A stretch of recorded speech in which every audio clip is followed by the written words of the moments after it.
Hello students, welcome to Panchajanya IAS. ನಾನು ನವೀನ್ ಕುಮಾರ್. ಇವತ್ತಿನ the Hindu ಪತ್ರಿಕೆಯ ವಿಶ್ಲೇಷಣೆಗೆ ನಿಮಗೆಲ್ಲರಿಗೂ ಸ್ವಾಗತ. ಇವತ್ತಿನಿಂದ ಇನ್ನಷ್ಟು ಪ್ರಾಕ್ಟಿಕಲ್ ಆಗಿ ಹಾಗೂ ಹೊಸದಾದ ರೀತಿಯಲ್ಲಿ ಹಿಂದೂ ಪತ್ರಿಕೆಯ ವಿಶ್ಲೇಷಣೆಯನ್ನು ನಿಮ್ಮ ಮುಂದಿಡ್ತಾ ಇದ್ದೇವೆ. ಇದರಿಂದ ನಿಮಗೆ ಹೇಗೆ ಪತ್ರಿಕೆಯನ್ನು ಓದಬೇಕು ಅನ್ನೋದು ತಿಳಿಬಹುದು, ಹಾಗೆ ಯಾವುದು ಇಂಪಾರ್ಟೆಂಟ್ ಮತ್ತೆ ಯಾವುದು ಇಂಪಾರ್ಟೆಂಟ್ ಅಲ್ಲ ಅಂತ ಸಹ ತಿಳಿಯುತ್ತೆ. ಅದೇ ರೀತಿ ವೊಕ್ಯಾಬುಲರಿಯನ್ನು ಸಹ ನಾವು ಕಂಟಿನ್ಯೂ ಮಾಡ್ತಾ ಇದ್ದೇವೆ. ಕೊನೆಯಲ್ಲಿ ಅದರ ಬಗ್ಗೆ ತಿಳ್ಕೊಳ್ಳಿ. ಹಾಗಾಗಿ ಇವತ್ತಿನ ವಿಶ್ಲೇಷಣೆಯನ್ನು ಪ್ರಾರಂಭಿಸೋಣ. ಇನ್ನೊಂದು ವಿಷಯ ಏನು ಅಂತಂದ್ರೆ, ಹಿಂದೂ ಪತ್ರಿಕೆಯಲ್ಲಿ ಹಲವಾರು ಆರ್ಟಿಕಲ್ಗಳಿರುತ್ತೆ. ಎಲ್ಲವನ್ನು ನಾವು ಗಮನಿಸಬೇಕು ಅಂತಿಲ್ಲ. ಕೆಲವು ಮುಖ್ಯವಾದ ವಿಷಯಗಳನ್ನ ಮಾತ್ರ ನಾವು ಗಮನಿಸಿದ್ರೆ ಸಾಕು. ಇನ್ನು ಇವತ್ತು ಟ್ರಂಪ್ ಅವರ ಬಗ್ಗೆ ಹಲವಾರು ಆರ್ಟಿಕಲ್ಗಳಿದೆ. ಟ್ರಂಪ್ ಅವರು ಅಧಿಕಾರ ವಹಿಸಿಕೊಂಡ ಮೇಲೆ ಎಲ್ಲ ಕಡೆನೂ ಅವರದ್ದೇ ಹವಾ. ಹಾಗಾಗಿ ಹಿಂದೂ ಪತ್ರಿಕೆಯಲ್ಲೂ ಸಹ ಅವರ ಹವಾ ಮುಂದುವರಿತಾನೆ ಇದೆ. ಮೊದಲನೇದು, Trump declares end to US citizenship by birth. US citizenship, ಅಮೆರಿಕಾದ ಸಿಟಿಜನ್ಶಿಪ್ ಇದೆಯಲ್ವಾ, ನಾಗರಿಕತ್ವ, ಅದು ಮೊದಲು ಅಲ್ಲಿ ಹುಟ್ಟಿದವರಿಗೆ ಅಂತ ತೀರ್ಮಾನ ಮಾಡಲಾಗಿತ್ತು. ಈಗ ಟ್ರಂಪ್ ಏನ್ ಹೇಳ್ತಾ ಇದ್ದಾರೆ, ಬೈ ಬರ್ತ್ ಸಿಟಿಜನ್ಶಿಪ್ ಸಿಕ್ಕೋದಿಲ್ಲ ನಿಮ್ಗೆ, ಅಲ್ಲಿ ಆ ದೇಶದಲ್ಲಿ ಹುಟ್ಟಿದ ಮಾತ್ರಕ್ಕೆ ಅಲ್ಲಿನ ಪೌರತ್ವ ಸಿಕ್ಕೋದಿಲ್ಲ ಅಂತ ಈಗ ಟ್ರಂಪ್ ರೂಲ್ಸ್ ತಂದಿದ್ದಾರೆ. US President Donald Trump signed an executive order cancelling the provision of citizenship by birth, which could directly affect thousands of Indian professionals working in US under H-1B and other temporary visas. ಎಷ್ಟೋ ಇಂಡಿಯನ್ಗಳು ಅಮೆರಿಕದಲ್ಲಿ work ಮಾಡ್ತಾ ಇದ್ದಾರೆ. ಕೆಲವೊಂದು H-1B visa ಮತ್ತೆ ಕೆಲವೊಂದು temporary visa ಅಂತಂದ್ರೆ ಅಲ್ಲಿ permanent ಆಗಿ ವಾಸ್ತವ್ಯ ಹೂಡ್ಲಿಕ್ಕೆ, ಮತ್ತೆ ಕೆಲವೊಂದು ಟೆಂಪ್ರರಿ ಆಗಿ ಅಲ್ಲಿ ಇರೋದಕ್ಕೆ ವೀಸಾಗಳನ್ನ ಹೊಂದಿದ್ದಾರೆ. ಆದ್ರೆ ಅವರ ಉದ್ದೇಶ ಏನು, ಅವರಿಗೆ ಮುಂದೆ ಹುಟ್ಟುವ ಮಕ್ಕಳನ್ನ ಅಮೆರಿಕಾದ ಖಾಯಂ ನಾಗರಿಕರನ್ನಾಗಿ ಮಾಡೋದು ಎಷ್ಟೋ ಜನರ ಉದ್ದೇಶ ಆಗಿರುತ್ತೆ. ಆದ್ರೆ ಅಲ್ಲಿ ಹುಟ್ಟಿದ ಮಾತ್ರಕ್ಕೆ ಅಮೆರಿಕಾದ ನಾಗರಿಕರ ಆಗೋದಿಲ್ಲ ಅನ್ನೋದು ಟ್ರಂಪ್ ಅವರ ಈ ಒಂದು ಹೊಸ ರೂಲ್ಸ್. ಹಾಗಾಗಿ ಇದು ಎಷ್ಟೋ ಇಂಡಿಯನ್ಸ್ಗೆ ಅಫೆಕ್ಟ್ ಆಗ್ತಾ ಇದೆ. ಇನ್ನೊಂದು ಅವರು ಕೈಗೊಂಡ ನಿರ್ಧಾರ ಏನಂತಂದ್ರೆ, Trump also said he plan to levy 100% taxes on BRICS countries for attempting to move to non dollar transaction. BRICS ಅನ್ನುವಂತಹ ಒಂದು ಕಮಿಟಿ ಇದೆಯಲ್ವಾ, ಇದು ಏನ್ ಮಾಡ್ತಾ ಇದೆ, ಡಾಲರ್ ಬಿಟ್ಟು ಬೇರೆ ಒಂದು ವ್ಯವಸ್ಥೆಯಲ್ಲಿ ಟ್ರಾನ್ಸಾಕ್ಷನ್ ಮಾಡಿದ್ರೆ ಆಗ ಆ ಒಂದು ಕಂಟ್ರಿಗಳಿಗೆ 100% ಟ್ಯಾಕ್ಸ್ ಅನ್ನ ಹಾಕ್ತೇನೆ ಅಂತ ಟ್ರಂಪ್ ಅವರು ಹೇಳ್ತಾ ಇದ್ದಾರೆ. Grouping emerging economies including India, ಅದರಲ್ಲಿ ಇಂಡಿಯಾ ಸಹ ಇದೆ. ಇದು ಅವರ ಎರಡನೇ ಒಂದು ಪಾಲಿಸಿ. ಹಲವಾರು ಪಾಲಿಸಿಗಳನ್ನು ತಂದಿದ್ದಾರೆ, ಕೆಲವು ಮುಖ್ಯವಾದವುಗಳನ್ನ ಇಲ್ಲಿ ಕೊಟ್ಟಿದ್ದಾರೆ. In addition, Mr. Trump's plan to crack down undocumented and illegal immigrants could hit about 7.25 lakh Indians. Illegal immigrants ಅಂತ ಬಂತು ಶಬ್ದ. ಇಲ್ಲಿಗಲ್ ಇಮಿಗ್ರೆಂಟ್ಸ್ ಅಂತಂದ್ರೆ ಈಗ ಕಾನೂನಾತ್ಮಕವಾಗಿ ಅಲ್ಲದೆ ಅಂತಂದ್ರೆ ಬೇರೆ ಇಲ್ಲಿಗಲ್ ಆಗಿ ವಲಸೆ ಹೋಗಿರ್ತಾರಲ್ವಾ ಅಮೆರಿಕಕ್ಕೆ, ಅವರನ್ನ ನಾನು ಆ ದೇಶದಿಂದ ಹೊರಗೆ ಕಳಿಸ್ತೇನೆ ಅಂತ ಟ್ರಂಪ್ ಅವರು ಹೇಳ್ತಾ ಇದ್ದಾರೆ. ಇದು ಸುಮಾರು 7,25,000 ಇಂಡಿಯನ್ಸ್ ಗಳಿಗೆ ಇದರ ಅಫೆಕ್ಟ್ ಆಗುತ್ತೆ. Of which nearly 18,000 are already on a final list of removal. ಆ 7 ಲಕ್ಷದಲ್ಲಿ ಸುಮಾರು 18,000 ಜನರನ್ನ ಈಗಾಗಲೇ ಫೈನಲ್ ಲಿಸ್ಟ್ ಅಲ್ಲಿ ಕಳಿಸಿದ್ದಾರೆ. ನೀವು ಇನ್ನು ಅಮೆರಿಕದಲ್ಲಿ ಇರಬಾರದು, ಇಲ್ಲಿಗಲ್ ಆಗಿ ನಮ್ಮ ದೇಶಕ್ಕೆ ಬಂದಿದ್ದೀರಾ, ಹಾಗಾಗಿ ಹೊರಡ್ತಾ ಇರಿ ಅನ್ನೋದು ಟ್ರಂಪ್ ಅವರ ಮಾತು. Next, a collision of 18 Democrat-led states along with the District of Columbia and City San Francisco filed a lawsuit. ಈಗೇನಾಗ್ತಾ ಇದೆ, ಟ್ರಂಪ್ ಹೇಳಿದ್ದೇನು, ಬೈ ಬರ್ತ್ ಸಿಟಿಜನ್ಶಿಪ್ ಅವರಿಗೆ ಸಿಗೋದಿಲ್ಲ ಅಂತ. ಈಗ ಒಂದು ಕೊಲಿಷನ್ ಇದೆ. ಇದೇನ್ ಹೇಳ್ತಾ ಇದೆ ಅಂತಂದ್ರೆ, it filed a lawsuit in a federal court in Boston. ಅಮೆರಿಕದ ಕೋರ್ಟ್ ನಲ್ಲಿ ಒಂದು ಕೇಸನ್ನ ಫೈಲ್ ಮಾಡುತ್ತೆ. ಇದು ಯಾಕೆ, used arguing that Republican President effort and birthright citizenship was flagrant violation of the US Constitution. ಮುಖ್ಯವಾಗಿ US ಕಾನ್ಸ್ಟಿಟ್ಯೂಷನ್ ಪ್ರಕಾರ ಅಲ್ಲಿ ಜನಿಸಿದವರಿಗೆ ಪೌರತ್ವ ಸಿಗುತ್ತೆ. ಆದ್ರೆ ಈಗ ಟ್ರಂಪ್ ಅವರು ಈ ಹೊಸ ರೂಲ್ಸ್ ಗಳಿಂದ ಕಾನ್ಸ್ಟಿಟ್ಯೂಷನ್ ಅನ್ನ, ಸಂವಿಧಾನವನ್ನ ಉಲ್ಲಂಘಿಸ್ತಾ ಇದ್ದಾರೆ ಅಂತ ಅದು ಕೇಸನ್ನ ಹಾಕ್ತಾ ಇದೆ. As concerns grew in India over the announcement, External Affairs Minister Jaishankar was set to meet incoming US Secretary of State Marco Rubio.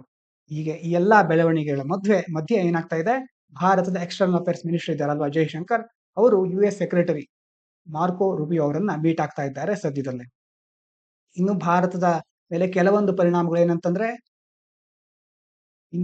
ಇನ್ನು Indian stock market hit as Trump takes charge in US. ಯಾವಾಗ Trump ಅವರು ಅಧಿಕಾರ ವಹಿಸ್ಕೊಂಡ್ರೋ ಭಾರತದ stock market ಅಲ್ಲಿ ದೊಡ್ಡದಾಗಿ sync ಆಯ್ತು. ಅಂತಂದ್ರೆ Trump ಅಧಿಕಾರ ವಹಿಸ್ಕೊಂಡ ತಕ್ಷಣ ಏನಾಯ್ತು, ಸ್ಟಾಕ್ ಮಾರ್ಕೆಟ್ ಇಳಿತ ಕಾಣ್ತಾ ಇದೆ. Ending up sharply in the red, ಕೆಂಪು ಬಣ್ಣಕ್ಕೆ ತಿರ್ಕೊಂಡ್ಬಿಟ್ಟಿದೆ. ಇದಾದ್ಮೇಲೆ ಇನ್ನು ಮುಖ್ಯವಾದ ಮುಂದಿನ ವಿಚಾರ ಏನಂತಂದ್ರೆ, ಇನ್ನು ಈಗ ಹಿಂದೂ ಪೇಪರ್‌ನಲ್ಲಿ ನೋಡಿರಬಹುದು ನೀವು, ಬೆಂಗಳೂರು ಎಡಿಷನ್ ಇದು. ಹಾಗಾಗಿ ಬೆಂಗಳೂರಿಗೆ ಸಂಬಂಧಪಟ್ಟ ಸ್ಥಳೀಯ ಮಾಹಿತಿ ಇರುತ್ತೆ. ಇದನ್ನ ನಾವು ಅಷ್ಟು ಗಮನಿಸಬೇಕು ಅಂತಿಲ್ಲ. ಕೆಲವೊಂದು ಇಂಪಾರ್ಟೆಂಟ್ ಡೆವಲಪ್‌ಮೆಂಟ್ ಆಗಿದ್ರೆ ಮಾತ್ರ ನಾವು ನೋಡಿದ್ರೆ ಸಾಕಾಗುತ್ತೆ. ಇನ್ನು ಬೇರೆ ಬೇರೆ ಟಿ.ಆರ್.ಪಿ ವಿಷಯಗಳಿರುತ್ತೆ. ಈ ತರ ಹೇಳಿಕೆ ಕೊಟ್ರು, ಮತ್ತೆ ದರ್ಶನ್ ಕೇಸ್, ಈ ತರ ಯಾವುದು ನಮಗೆ ಯು.ಪಿ.ಎಸ್.ಸಿಗೆ ಬೇಕಾಗೋದಿಲ್ಲ. ತದನಂತರ ಬೆಂಗಳೂರಿನ ಸುದ್ದಿ ಮುಂದುವರಿತಾ ಇದೆ ಮುಂದಿನ ಪೇಜ್‌ನಲ್ಲೂ ಸಹ. ಇದಾದ ನಂತರ ಇಲ್ಲೊಂದು ಪಾಯಿಂಟ್ ಇದೆ, PM internship scheme companies to absorb 10% of the interns. PM internship scheme ಅಂತಂದ್ರೆ ಏನು ಅಂತ ನಾವು ಮೊದಲು ನೋಡ್ಕೊಳ್ಳೋಣ. PM internship scheme introduced in the union budget 24-25 2024-25 ಬಜೆಟ್‌ನಲ್ಲಿ ಇದನ್ನ ಇಂಟ್ರೊಡ್ಯೂಸ್ ಮಾಡಿದ್ರು. It mandates the top 500 companies to provide internship opportunities. ಅಂದ್ರೆ ಟಾಪ್ 500 ಕಂಪನೀಸ್‌ಗಳಿರುತ್ತಲ್ವಾ, ಅವರು ವಿದ್ಯಾರ್ಥಿಗಳಿಗೆ ಮತ್ತೆ ಡಿಗ್ರಿ ಮುಗಿಸಿರೋರಿಗೆ ಇಂಟರ್ನ್‌ಶಿಪ್ ಅವಕಾಶಗಳನ್ನ ಕೊಡಬೇಕು. To 1 crore youth over the next 5 years. ಮುಂದಿನ 5 ವರ್ಷಗಳಲ್ಲಿ ಸುಮಾರು 1 ಕೋಟಿ ಯುವಕರಿಗೆ ಅವರು ಇಂಟರ್ನ್‌ಶಿಪ್ ಅವಕಾಶವನ್ನು ಕೊಡಬೇಕು. Each intern entitled to monthly stipend of 5,000. ಪ್ರತಿ ಇಂಟರ್ನ್ ಇರ್ತಾರಲ್ವಾ, ಯಾರು ಕೆಲಸ ಮಾಡ್ತಿರ್ತಾರೆ ಇಂಟರ್ನ್‌ಶಿಪ್ ಅಲ್ಲಿ, ಅವರಿಗೆ ಪ್ರತಿ ತಿಂಗಳು 5,000 ಸ್ಟೈಫಂಡ್ ಅನ್ನ ಕೊಡ್ತಾರೆ. With companies allowed to use CSR funds to cover portion of the stipend. ಇದರ ಮೂಲಕ ಈ ಏನು ಸ್ಟೈಫಂಡ್ ಬರುತ್ತಲ್ವಾ, ಅದು ಕಂಪನಿಗಳ ಸಿಎಸ್ಆರ್ ನಲ್ಲಿ ಕೌಂಟ್ ಆಗುತ್ತೆ. ಹಾಗಾಗಿ ಇದು ಮುಖ್ಯವಾದ ವಿಷಯ. ಇದಾದ ನಂತರ ಈಗ ಸುದ್ದಿಯಲ್ಲಿ ಯಾಕಿದೆ ಅಂತಂದ್ರೆ, ಮುಖ್ಯವಾಗಿ ಇಂಟರ್ನ್‌ಶಿಪ್ಸ್ ಆರ್ ಎಂಟ್ರಿ ಲೆವೆಲ್ ಜಾಬ್‌ಗಳು ಇದು. ಈಗ ಹಲವಾರು ಕಂಪನಿಗಳು ಅಂದ್ರೆ ಸುಮಾರು 10% ಕಂಪನಿಗಳು ಏನ್ ಹೇಳ್ತಾ ಇದೆ ಅಂತಂದ್ರೆ, ಈ ತರ ಇಂಟರ್ನ್‌ಶಿಪ್‌ಗಳಿಗೆ ಬಂದಿದ್ದಾರಲ್ಲ, ಅವರನ್ನು ನಾವು ಫುಲ್ ಟೈಮ್ ಎಂಪ್ಲಾಯಿಗಳಾಗಿ ನೇಮಿಸಿಕೊಳ್ತೇವೆ ಅಂತ ಸುಮಾರು 10% ಕಂಪನಿಗಳು ಹೇಳ್ತಾ ಇವೆ. ಹಾಗಾಗಿ ಪಿಎಂ ಇಂಟರ್ನ್‌ಶಿಪ್ ಇದರ ಬಗ್ಗೆ ನಿಮಗೆ ತಿಳಿದಿದೆ ಅಂತ ಅಂದ್ಕೊಳ್ತೇನೆ. ಇನ್ನು ಮುಂದಿನ ವಿಚಾರ, ಇನ್ನು ಕರ್ನಾಟಕದಲ್ಲಿ ಬೇರೆ ಬೇರೆ ಶಾಸಕರು, ಬೇರೆ ಬೇರೆ ಮಂತ್ರಿಗಳು ಏನು ಹೇಳಿದ್ರು ಅನ್ನೋದು ನಮ್ಗೆ ಇಂಪಾರ್ಟೆಂಟ್ ಅಲ್ಲ.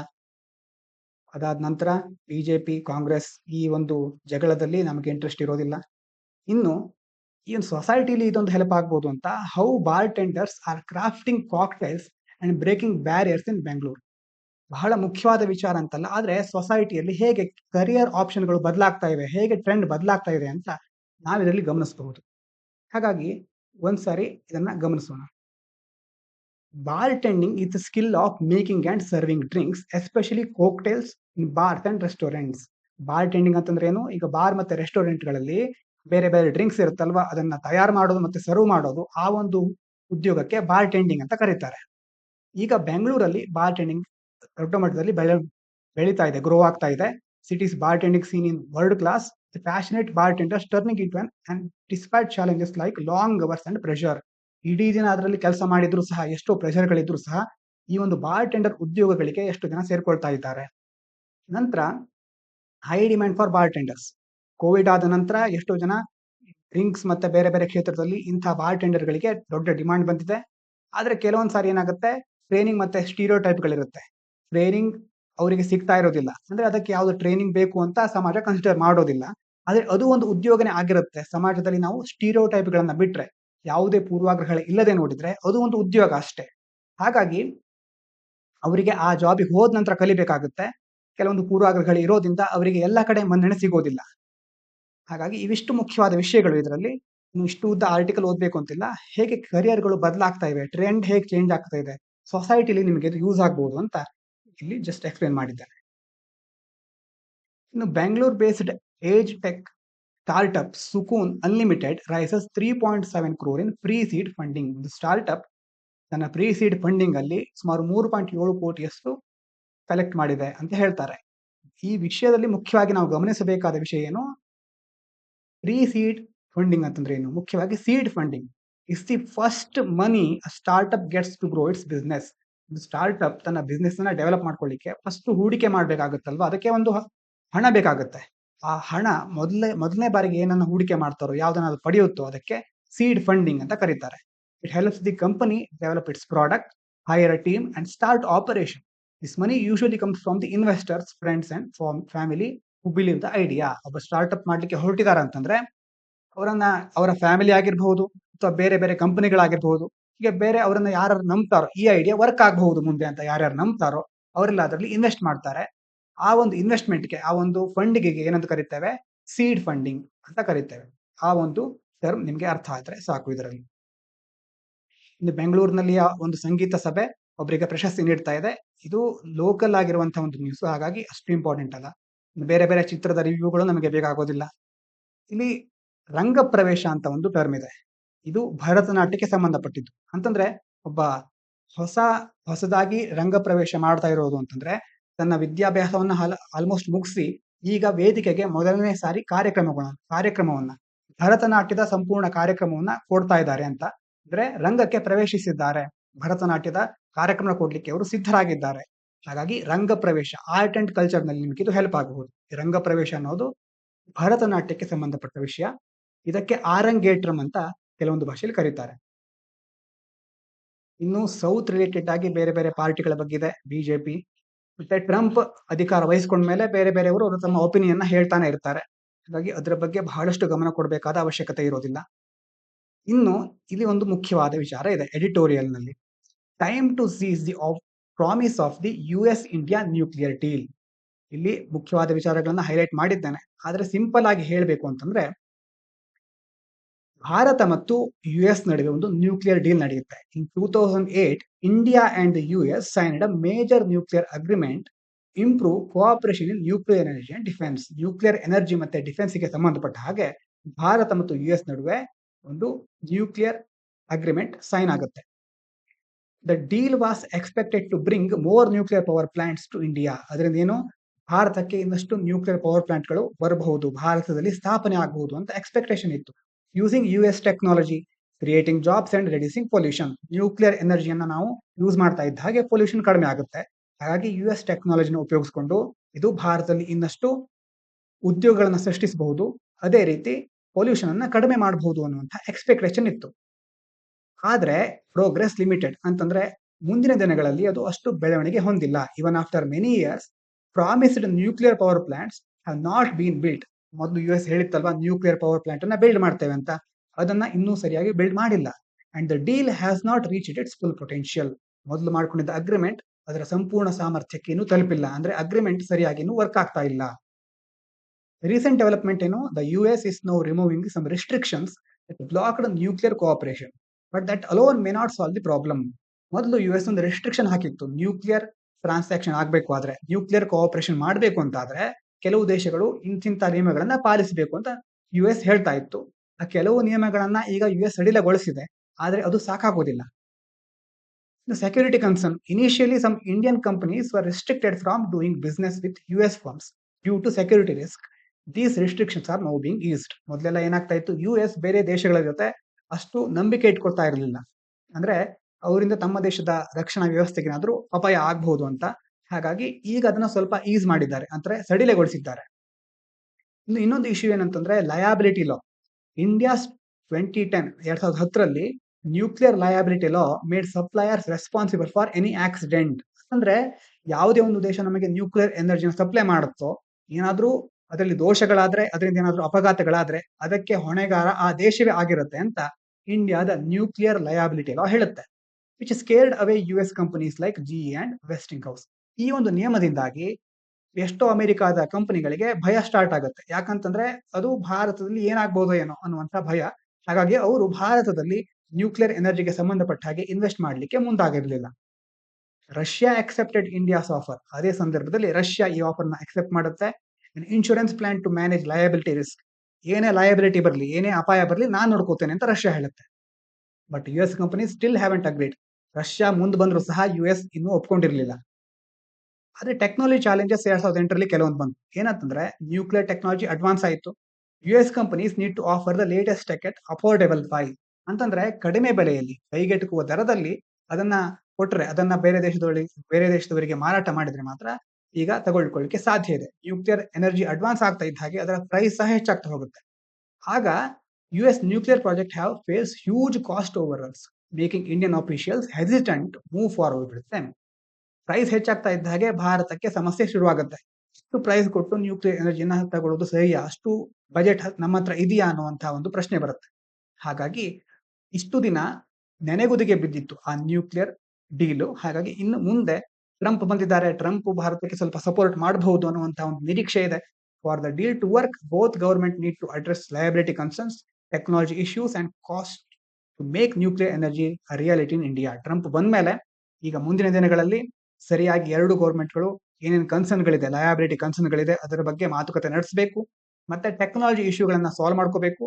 ಮತ್ತೆ ಏನೇನು ಕಾಸ್ಟ್ ಇದೆಯೋ ಅದ್ರ ಸಂಬಂಧಪಟ್ಟ ಹಾಗೆ, ಹಣಕಾಸಿಗೆ ಸಂಬಂಧಪಟ್ಟ ಹಾಗೆ ಇರುವಂತಹ ಸಮಸ್ಯೆಗಳನ್ನು ನಿವಾರಿಸಿಕೊಂಡ್ರೆ ಮುಂದಿನ ದಿನಗಳಲ್ಲಿ ಭಾರತ ಮತ್ತು ಅಮೆರಿಕಾದ ನ್ಯೂಕ್ಲಿಯರ್ ಡೀಲ್ ಅದ್ಭುತವಾಗಿ ಮುಂದುವರಿಬಹುದು ಅಂತ ಈ ಆರ್ಟಿಕಲ್ ನಲ್ಲಿ ಹೇಳ್ತಾರೆ. ಇದರ ಪಾಯಿಂಟ್ಸ್ ಗಳನ್ನ ನಾನು PDF ನಲ್ಲಿ ಕೊಟ್ಟಿರ್ತೇನೆ, ನೀವು ಅದನ್ನ ಆಮೇಲೆ ಓದ್ಕೋಬಹುದು. ಇನ್ನು ಈ ಕಡೆ ಇನ್ನೊಂದು ಎಡಿಟೋರಿಯಲ್ ಇತ್ತು, ಇನಾಗರಲ್ ಡ್ರಾಮಾ ಅಂತ. ಟ್ರಂಪ್ ಅವರು ಬಂದ ತಕ್ಷಣ ಹೇಗೆ ಬೇರೆ ಬೇರೆ ಡ್ರಾಮಾ ಕ್ರಿಯೇಟ್ ಆಯ್ತು, ಬಂದ ತಕ್ಷಣ ಬೇರೆ ಬೇರೆ ನಿರ್ಧಾರಗಳನ್ನು ತೆಗೆದುಕೊಳ್ತಾರೆ. ನಾನು ಪ್ಯಾರಿಸ್ ಅಗ್ರಿಮೆಂಟ್ ಇಂದ ಹೊರಗೆ ಬರ್ತೇನೆ, WHO ದಿಂದ ಹೊರಗೆ ಬರ್ತೇನೆ, ಮುಂತಾದ ನಿರ್ಧಾರಗಳನ್ನ ತೆಗೆದುಕೊಂಡು ಒಂಥರ ಅವರ ನಾಟಕ ಇನ್ನು ಶುರುವಾಯಿತು ಅನ್ನೋ ತರ ಹೇಳಿದ್ದಾರೆ. ಇದರಲ್ಲಿ ಮೊದಲು ಹೇಳಿದ್ವಲ್ವಾ, ಟ್ರಂಪ್ ಏನೇನು ಮಾಡಿದ್ದಾರೆ ಅಂತಂದ್ರೆ ಭಾರತೀಯರು ಅಥವಾ ಬೇರೆ ಬೇರೆ ಬ್ರಿಕ್ಸ್ ನೇಷನ್ಗೆ ಯಾವ್ಯಾವ ತರ ರೂಲ್ಸ್ ಹಾಕಿದ್ದಾರೆ, ಅದೇ ರೀತಿ ಅಲ್ಲಿ ಹುಟ್ಟಿದ ಮಾತ್ರಕ್ಕೆ ಸಿಟಿಸನ್ ಆಗೋದಿಲ್ಲ ಅನ್ನುವಂಥ ರೂಲ್ಸ್ಗಳು, ಎಲ್ಲದರ ಬಗ್ಗೆ ಈ ಆರ್ಟಿಕಲ್ ನಲ್ಲಿ ಇನ್ನೊಂದ್ಸಾರಿ ಕೊಟ್ಟಿದ್ದಾರೆ. ಇನ್ ಟ್ರಂಪ್ ಬಗ್ಗೆ ಇನ್ನೊಂದು ವರದಿ, Trump 2.0 as disruptor of the global legal order. ಈ ಅಮೆರಿಕ ಒಂದು ಅದ್ಭುತವಾದ ದೇಶ, ಆ ಜಗತ್ತಿನಲ್ಲಿ ಅದರ ಪ್ರಭಾವ ತುಂಬಾ ಜಾಸ್ತಿ ಇದೆ. ಹಾಗಾಗಿ ಯಾವಾಗ ಟ್ರಂಪ್ ಬಂದ್ರು ಮತ್ತೆ ಎರಡನೇ ಬಾರಿಗೆ, ಈಗ ಗ್ಲೋಬಲಿ ಜಾಗತಿಕ ಮಟ್ಟದಲ್ಲಿ ಹಲವಾರು ಡಿಸ್ರಪ್ಷನ್ಗಳು ಆಗಬಹುದು, ಹಲವಾರು ವ್ಯವಸ್ಥೆಗಳು ಅಸ್ತವ್ಯಸ್ತ ಆಗಬಹುದು ಅನ್ನೋದ್ರ ಬಗ್ಗೆ ಇವರು ವಿಶ್ಲೇಷಿಸ್ತಾ ಇದ್ದಾರೆ. ಇದರಲ್ಲಿ ನಾವು ಎಷ್ಟೋ ವಿಷಯಗಳನ್ನ ಈಗ ಮೊದಲು ನೋಡಿದ್ದಾನೆ ಬೇರೆ ಬೇರೆ ರೂಪದಲ್ಲಿ ಹೇಳ್ತಾ ಇದ್ದಾರೆ. ಅಂದ್ರೆ ಯಾವುದೇ ವಿಷಯ ಬರ್ಲಿ ಅದ್ರ ಬಗ್ಗೆ ಬೇರೆ ಬೇರೆ ಜನರ ಅಭಿಪ್ರಾಯವನ್ನ ಹಿಂದೂದಲ್ಲಿ ಕೊಡ್ತಾ ಹೋಗ್ತಾರೆ. ಮುಖ್ಯವಾದ ವಿಷಯವನ್ನು ನಾವು ನೆನ್ಪಿಟ್ಕೊಂಡ್ರೆ ಆಯ್ತು. ಇನ್ನು ಪ್ರೈಸ್ ಆಫ್ ಸಕ್ಸಸ್, ಇದರಲ್ಲಿ Kerala's rising maternal mortality ratio is not at cause for concern. ಇದ್ರಲ್ಲಿ ಏನಾಗ್ತಾ ಇದೆ, ಕೇರಳದಲ್ಲಿ ಮ್ಯಾಟರ್ನಲ್ ಮಾರ್ಟಾಲಿಟಿ ರೇಷಿಯೋ ಹೆಚ್ಚಾಗ್ತಾ ಇದೆ, ಇನ್ನೂ ಸಹ ಅದರ ಬಗ್ಗೆ ಕಾಳಜಿ ತೆಗೆದುಕೊಳ್ತಾ ಇಲ್ಲ. ಇದರಲ್ಲಿ ಮುಖ್ಯವಾಗಿ ನಾವು ಗಮನಿಸಬೇಕಾಗಿದ್ದೇನು, ಮ್ಯಾಟರ್ನಲ್ ಮಾರ್ಟಾಲಿಟಿ ರೇಷಿಯೋ ಅಂದ್ರೆ ಏನು? Is the number of maternal deaths per 1 lakh lives in a given time period. ಒಂದು ನಿರ್ದಿಷ್ಟ ಅವಧಿಯಲ್ಲಿ 1 ಲಕ್ಷ ಮಕ್ಕಳು ಹುಟ್ಟಿದ್ರೆ ಹುಟ್ಟುವ ಸಮಯದಲ್ಲಿ ಎಷ್ಟು ತಾಯಿಯರು ಸಾವನ್ನಪ್ಪಿದ್ರು, ಮ್ಯಾಟರ್ನಲ್ ಮಾರ್ಟಾಲಿಟಿ ರೇಷಿಯೋ ಅಂತ ಕರೀತಾರೆ. It's a measure of the risk of dying during pregnancy or childbirth. ಅಂದ್ರೆ ಪ್ರೆಗ್ನೆಂಟ್ ಆಗಿದ್ದಾಗ ಮತ್ತೆ ಮಗು ಹುಟ್ಟಬೇಕಾದ್ರೆ ಎಷ್ಟು ಜನ ಸಾವನ್ನಪ್ಪಿದ್ರು ತಾಯಿಯರು ಅನ್ನೋದ್ರ ಬಗ್ಗೆ ಇದು ತಿಳಿಸುತ್ತೆ. ಇದೊಂದು ನೆನ್ಪಿಟ್ಕೊಳ್ಳಿ. ಇದರಲ್ಲಿ ಮುಖ್ಯವಾಗಿ ನಾವು ತಿಳ್ಕೋಬೇಕಾಗಿದ್ದು ಮ್ಯಾಟರ್ನಲ್ ಮಾರ್ಟಾಲಿಟಿ ರೇಷಿಯೋ. ಇನ್ನು ಒಪಿನಿಯನ್ ಸೆಕ್ಷನ್ ನಲ್ಲಿ the world has been changing for a while. ಇವ್ರು ಹೇಳೋದು ಮುಖ್ಯವಾಗಿ ಏನಂತಂದ್ರೆ ಜಾಗತಿಕ ಮಟ್ಟದಲ್ಲಿ ಬೇರೆ ಬೇರೆ ಹೊಸ ಹೊಸ ಬದಲಾವಣೆಗಳು ನಡೀತಾ ಇದೆ. ಇನ್ನೊಮ್ಮೆ ಚೆನ್ನೈನಲ್ಲಿ ಏನಾಗಿತ್ತು, ನೀರೆಲ್ಲ ಖಾಲಿಯಾಗಿ ಅತ್ಯಂತ ಬರಗಾಲದ ಪರಿಸ್ಥಿತಿ ಎದುರಾಗಿತ್ತು. ಡೇ 0 ಅಂತಂದ್ರೆ ನೀರೇ ಇಲ್ಲದೆ ಇರೋ ದಿನಗಳು ಸಹ ಇರ್ತಿತ್ತು. ಮತ್ತೆ ಈಗ ಮತ್ತೆ ಟ್ರಂಪ್ ಬಂದಿದ್ದಾರೆ, ಬೇರೆ ಬೇರೆ ಹೊಸ ಶಕೆ ಸ್ಟಾರ್ಟ್ ಆಗ್ತಾ ಇದೆ ಅಮೆರಿಕಾದಲ್ಲಿ. ಹಾಗಾಗಿ ನೆಕ್ಸ್ಟ್ ಇಂಥ ಒಂದು ಬದಲಾವಣೆಗಳಿಂದ ಜಗತ್ತು ಹೇಗೆ ಬದಲಾಗಬಹುದು, ಮುಂದೆ ಯಾವ ಹೊಸ ಹೊಸ ನಿರೀಕ್ಷೆಗಳು ಹುಟ್ಕೋಬಹುದು ಅನ್ನೋದ್ರ ಬಗ್ಗೆ ಅವರ ಒಪಿನಿಯನ್ ಅನ್ನು ಹೇಳಿದ್ದಾರೆ. ನೀವು ಇದರಲ್ಲಿ ಮುಖ್ಯವಾದ ಅಂಶಗಳು ನನಗೇನು ಕಂಡು ಬಂದಿಲ್ಲ ಅಂತಂದ್ರೆ ಅವರ ಒಪಿನಿಯನ್ ಅನ್ನು ಹೇಳಿದ್ದಾರೆ. ನಾವು ಅದನ್ನ ಹಲವಾರು ಬೇರೆ ಬೇರೆ ರೂಪದಲ್ಲಿ ಕವರ್ ಮಾಡಿದ್ದೇವೆ. ಈ ಕಡೆ ಇರೋದು sweet win for turmeric farmers. National turmeric board ಅಂತ ಇದೆ, ಮುಖ್ಯವಾಗಿ ಅರಿಶಿನಕ್ಕೆ ಸಂಬಂಧಪಟ್ಟದ್ದು. It needs adequate funds to fulfil its objective. ಅದರ ಸರಿಯಾಗಿ ಕಾರ್ಯನಿರ್ವಹಿಸಬೇಕು ಅಂತಾದ್ರೆ ಅದಕ್ಕೆ ಸರಿಯಾದ ಫಂಡಿಂಗ್ ಸಿಗಬೇಕು ಅಂತ ಕೆಲವೊಂದು ಡೀಟೇಲ್ಗಳನ್ನ ಕೊಟ್ಟಿದ್ದಾರೆ. ಇದಾದ ನಂತರ ಕೆಳಗಡೆ ಇರೋದು undocumented migrants in US vital work force, low criminality. ಈಗ ಟ್ರಂಪ್ ಅವರು ಹೇಳಿದಾರಲ್ವಾ, ಇಲ್ಲಿಗಲ್ ಆಗಿ ಯಾರು ವಲಸೆ ಬಂದಿರ್ತಾರೋ ಅವರನ್ನೆಲ್ಲ ನಾನು ದೇಶದಿಂದ ಹೊರಗೆ ಹಾಕ್ತೇನೆ ಅಂತ. ಹಾಗಾಗಿ ಈ ಡೇಟಾ ಏನ್ ಹೇಳುತ್ತೆ ಅಂತಂದ್ರೆ ಯಾವ ಲೆವೆಲ್ ಅಲ್ಲಿ ಇದ್ದಾರೆ ಅಲ್ಲಿ ಮೈಗ್ರೆಂಟ್ಗಳು, ಇಲ್ಲಿಗಲ್ ಆಗಿ ಎಷ್ಟು ಜನ ಇದ್ದಾರೆ, ಪ್ರತಿಯೊಂದು ಸಹ ಇಲ್ಲಿ ಹೇಳಿದ್ದಾರೆ. UPSC ಗೆ ಸಂಬಂಧಪಟ್ಟ ಹಾಗೆ ಅಮೆರಿಕದ ಈ ಮಾಹಿತಿ ಅಷ್ಟು ಇಂಪಾರ್ಟೆಂಟ್ ಅಲ್ಲ ಅಂತ ನನಗೆ ಅನಿಸ್ತಾ ಇದೆ. ಹಾಗಾಗಿ ಜಸ್ಟ್ ಈ ಗ್ರಾಫ್ ಅನ್ನ ನೋಡಿದ್ರೆ ಸಾಕಾಗುತ್ತೆ. ಅಂದ್ರೆ ಯಾವ ರೀತಿಯಲ್ಲಿ ಅದು ಏರ್ತಾ ಇದೆ, 2000ದಲ್ಲಿ ಕಡಿಮೆ ಇತ್ತು, ಆಮೇಲೆ ಹೆಚ್ಚಾಗ್ತಾ ಇದೆ, 2022ರಲ್ಲಿ ಇಷ್ಟು ಏರ್ತಾ ಇದೆ. ಅಂದ್ರೆ ಮುಖ್ಯವಾದ ವಿಷಯ ಅಲ್ಲ. ಹಾಗಾಗಿ ಮುಂದಿನ ಪೇಜ್ಗೆ ಹೋಗೋಣ. ಇನ್ನು ಬೇರೆ ಬೇರೆ ಹೈಕೋರ್ಟ್ಗಳ ರೂಲಿಂಗ್ಗಳ ಬಗ್ಗೆ ಕೆಲವೊಂದು ಸುದ್ದಿ ಇದೆ. ಮುಖ್ಯವಾಗಿ ಸುಪ್ರೀಂ ಕೋರ್ಟ್ ರೂಲ್ಗಳನ್ನು ನಾವು ಹೆಚ್ಚಾಗಿ ಗಮನಿಸ್ತಾ ಹೋಗ್ತೇವೆ. ಪ್ರತಿ ಹೈಕೋರ್ಟ್ ಕೆಲವೊಂದು ಒಪಿನಿಯನ್ ಹೇಳ್ತಾ ಇರುತ್ತೆ. ಆ ಹೇಳಿದ್ರು ಸಹ ನಮಗೆ ಬೇಕಾದ ವಿಷಯಗಳ ಬಗ್ಗೆ ಮಾತ್ರ ನಾವು ತಿಳ್ಕೊಂಡ್ರೆ ಸಾಕಾಗುತ್ತೆ. ಇನ್ನು ನ್ಯೂಸ್ ಅಲ್ಲಿ ಬೇರೆ ಬಿಜೆಪಿ, ಕಾಂಗ್ರೆಸ್, ಪೊಲಿಟಿಕಲ್ ಪಾರ್ಟಿಗಳ ಬಗ್ಗೆ ತಿಳ್ಕೋಬೇಕಾದ ಅವಶ್ಯಕತೆ ಈಗ ಸದ್ಯಕ್ಕೆ ಇಲ್ಲ. ಇನ್ನೊಂದು ವಿಷಯ ಇಲ್ಲಿ ಇದೆ ನೋಡಿ, India France to work together on maritime surveillance on IOR. IOR ಅಂತಂದ್ರೆ ಇಂಡಿಯನ್ ಓಷನಿಕ್ ರೀಜನ್ ಅಂತಂದ್ರೆ ಭಾರತದ ಹಿಂದೂ ಮಹಾಸಾಗರ ಇದೆಯಲ್ವಾ, ಆ ಒಂದು ರೀಜನ್ ಅಲ್ಲಿ India France to work together, ಭಾರತ ಮತ್ತೆ ಫ್ರಾನ್ಸ್ ಒಟ್ಟಾಗಿ ಸೇರ್ಕೊಂಡು ಹಲವಾರು ಕ್ರಮಗಳನ್ನ ಕೈಗೊಳ್ತಾ ಇವೆ.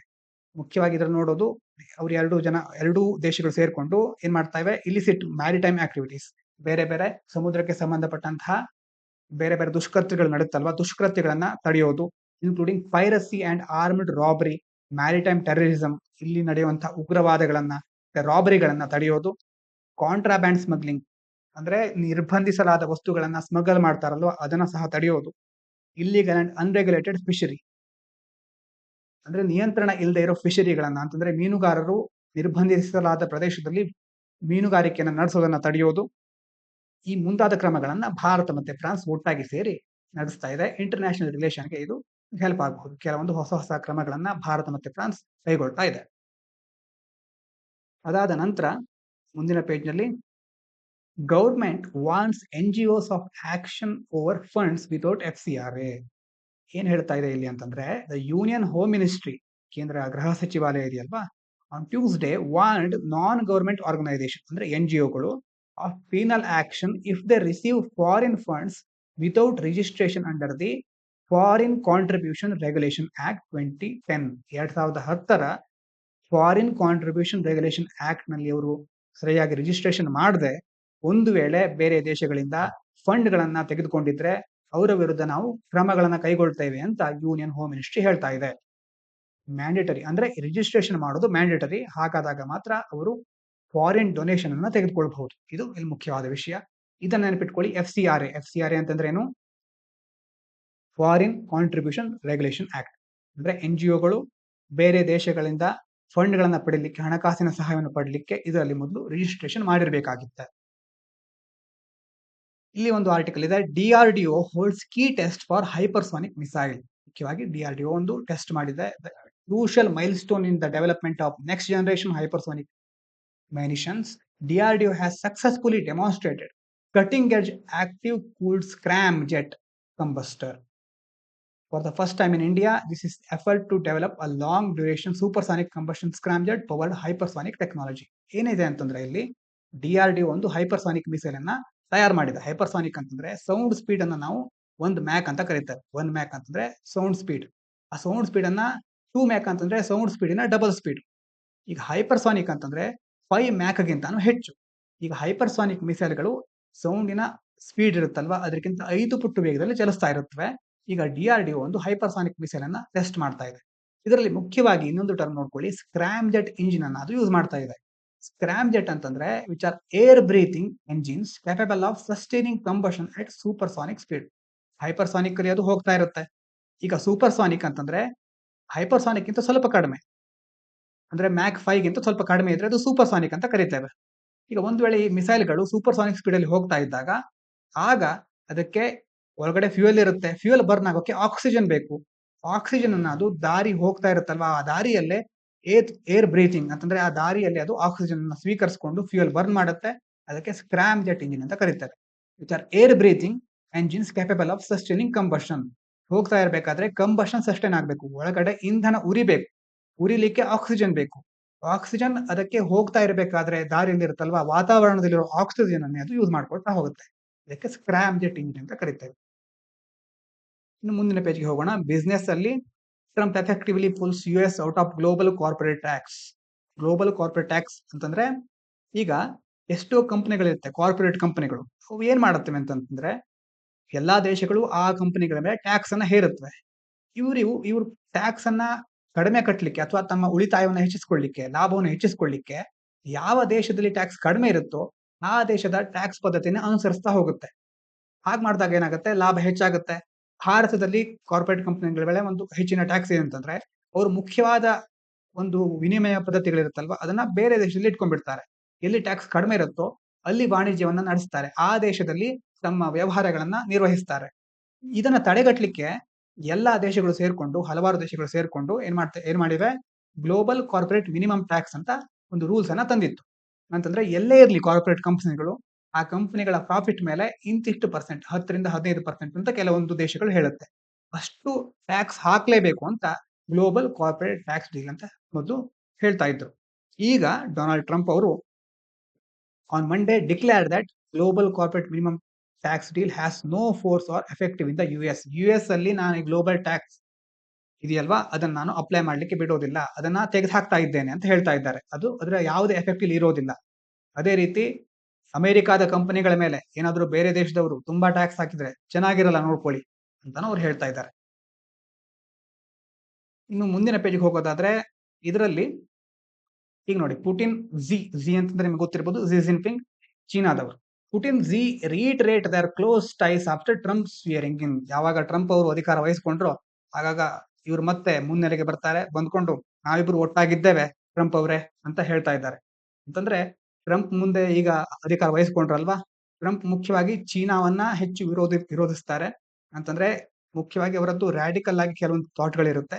ಹಾಗಾಗಿ ಏನ್ ಮಾಡ್ತಾ ಇದ್ದಾರೆ, ಪುಟಿನ್ ಮತ್ತೆ ಚೀನಾದವರು ಒಟ್ಟಿಗೆ ಬಂದ್ಕೊಂಡು Russian president Vladimir Putin spoke on Tuesday, 2 ಜನ ಮಾತಾಡಿದ್ರು. Chinese president Xi Jinping and emphasised their close ties day after Donald Trump was sworn. ಇನ್ನೂ ಸಹ ನಾವು ಕ್ಲೋಸ್ ಆಗಿದ್ದೇವೆ ಅಂತ ಜಗತ್ತಿಗೆ ಒಂದು ಸಂದೇಶ ಕೊಡ್ತಾ ಇದ್ದಾರೆ.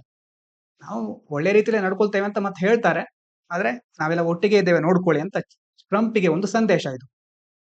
ಈ ಕಡೆ ಇನ್ನೊಂದು ಆರ್ಟಿಕಲ್ ಇದೆ, Trump's exit from Paris agreement threatens future of renewable energy. Renewable energy ಅಂತಂದ್ರೆ ನವೀಕರಿಸಬಹುದಾದ ಇಂಧನಗಳು. ಈಗ ಟ್ರಂಪ್ ಅವರು ಪ್ಯಾರಿಸ್ ಅಗ್ರಿಮೆಂಟ್ ಇಂದ ಹೊರಗೆ ಬಂದಿದ್ದಾರೆ. ಹಾಗಾಗಿ ತನಗೆ ಪರಿಸರಕ್ಕೆ ಯಾವ ಹಾನಿ ಆದ್ರೂ ಸಂಬಂಧನೇ ಇಲ್ಲ ಅಂತ ಟ್ರಂಪ್ ಅವರು ವಾದ. ಅಂದ್ರೆ ಅಮೆರಿಕವನ್ನ ಸರಿಯಾಗಿ ನಾನು ಯೂಸ್ ಮಾಡ್ಕೊಳ್ತೇನೆ, ಎಲ್ಲಾ ಇಂಧನಗಳನ್ನ, ಎನರ್ಜಿ ರಿಸೋರ್ಸ್ ಗಳನ್ನ ತುಂಬಾ ಚೆನ್ನಾಗಿ ಯೂಸ್ ಮಾಡ್ಕೊಂಡು ಅಮೆರಿಕವನ್ನ ಫಸ್ಟ್ ಮಾಡೋದು, ಜಗತ್ತಿನಲ್ಲೇ ಅತ್ಯಂತ ದೊಡ್ಡ ದೇಶ, ಬಲಿಷ್ಠ ದೇಶವನ್ನಾಗಿ ಮಾಡೋದು ನನ್ನ ಕರ್ತವ್ಯ ಅಂತ ಟ್ರಂಪ್ ಅವರು ಮುಂದೆ ಹೋಗ್ತಾ ಇದ್ದಾರೆ. ಹಾಗಾಗಿ ಇದರಿಂದಾಗಿ ಬೇರೆ ಬೇರೆ ಇಂಡಸ್ಟ್ರಿಗಳು ಬೆಳೆಯುತ್ತೆ, ಎಕ್ಸ್ಪ್ಲಾಯಿಟೇಷನ್ ನಡೆಯುತ್ತೆ. ಅಂದ್ರೆ ನೈಸರ್ಗಿಕ ಸಂಪನ್ಮೂಲಗಳ ಎಕ್ಸ್ಪ್ಲಾಯಿಟೇಷನ್ ಆದಾಗ ಅದಕ್ಕೆ ಮಿತಿನೇ ಇರೋದಿಲ್ಲ. ಹೀಗಾದಾಗ ಏನಾಗುತ್ತೆ, ಮುಂದಿನ ದಿನಗಳಲ್ಲಿ ಇದರಿಂದ ಹವಾಮಾನಕ್ಕೆ ಸಂಬಂಧಪಟ್ಟ ಹಾಗೆ, ನವೀಕರಿಸಬಹುದಾದ ಇಂಧನಗಳಿಗೆ ಸಂಬಂಧಪಟ್ಟ ಹಾಗೆ ಹಲವಾರು ಅಪಾಯಗಳು ಎದುರಾಗಬಹುದು ಅಂತ ಈ ಆರ್ಟಿಕಲ್ ನಲ್ಲಿ ಹೇಳ್ತಾರೆ. ಇನ್ನು ಮುಂದೆ ನೋಡೋದಾದ್ರೆ ಸ್ಪೋರ್ಟ್ಸ್ ರಿಲೇಟೆಡ್ ಆಗಿ ಅಷ್ಟೇನು ಇಂಪಾರ್ಟೆಂಟ್ ಆಗಿರೋದು ಕಂಡು ಬಂದಿಲ್ಲ. ಅದಾದ ನಂತರ ಇನ್ನು ಸ್ಪೋರ್ಟ್ಸ್ ಬಗ್ಗೆ ಮಾಹಿತಿ ಒಂದು 2-3 ಪೇಜ್ ನಲ್ಲಿ ಇದೆ. ಮುಂದೆ ಸ್ಪೋರ್ಟ್ಸ್ ಅದಾದ್ಮೇಲೆ ಸೈನ್ಸ್ ರಿಲೇಟೆಡ್ ಆಗಿ ಒಂದು ಆರ್ಟಿಕಲ್ ಇದೆ, ತುಂಬಾ ದೊಡ್ಡ ಆರ್ಟಿಕಲ್. ಅದರ ಮುಖ್ಯವಾದ ವಿಷಯಗಳನ್ನ ಪಾಯಿಂಟ್ ವೈಸ್ ಮಾಡಿ ನಾನು PDF ಅಲ್ಲೂ ಕೊಟ್ಟಿರ್ತೇನೆ. ಇಲ್ಲಿ ಹೇಳೋದಾದ್ರೆ ನೋಡ್ಕೊಳ್ಳಿ, breakthrough scientist find pressure sensors in fat tissue. Fat ಟಿಶ್ಯೂಗಳಿರುತ್ತಲ್ವಾ, ಅಂದ್ರೆ ಕೊಬ್ಬಿನ ಒಂದು ಟಿಶ್ಯೂಗಳು, ಅಂಗಾಂಶಗಳು, ಅದರಲ್ಲಿ ಒಂದು ಪ್ರೆಷರ್ ಸೆನ್ಸರ್ಗಳಿರುತ್ತೆ ಅಂತ ಹೇಳ್ತಾರೆ. ಪ್ರೆಷರ್ ಸೆನ್ಸರ್ ಅಂತಂದ್ರೆ ಪ್ರೆಷರ್ ಅನ್ನ ಹೇಗೆ ಸೆನ್ಸ್ ಮಾಡುವಂಥದ್ದು. ಮುಖ್ಯವಾಗಿ ಕೆಲವೊಂದು ಸಾರಿ ಫಿಲ್ಮ್ಸ್ ಅಲ್ಲಿ ಫೀಸೋ ಅಂತ ನಾವು ಕರಿಬಹುದು. ಇದು ಯಾವುದಕ್ಕೆ ಸಂಬಂಧಪಟ್ಟಿದ್ದು ಅಂತ ಕೇಳಬಹುದು.